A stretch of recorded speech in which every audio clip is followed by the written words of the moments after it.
अहो Bhandup स्टेशनजवळ वेस्टला IDBUS college. सकाळी वाट बघते तुमची. याला नक्की. Okay, thank you. मी सांगत होते त्या टॅक्सीवाल्या काकांना, ओळखीचे आहेत त्यांना. म्हटलं सकाळी कोकण बाजार आहे माझा, शनिवार रविवारी या 17-18 तारखेला. हो, तर सामान घेऊन जायला या इथे सकाळी 8 वाजता. म्हणजे ते 8 वाजता इथे येणार आहेत, पण तुम्ही कधी याल कोकण बाजार प्रदर्शनात?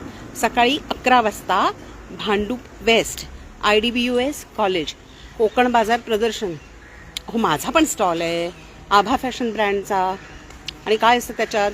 ज्वेलरी आणि कपडे. आणि हो, यावेळेला राख्या पण आहेत बरं का. रक्षाबंधन येते ना तोंडावर. नक्की या, वाट बघतोय. Bhandup west IDBUS right, IDBUS college station जवळ. Bye bye.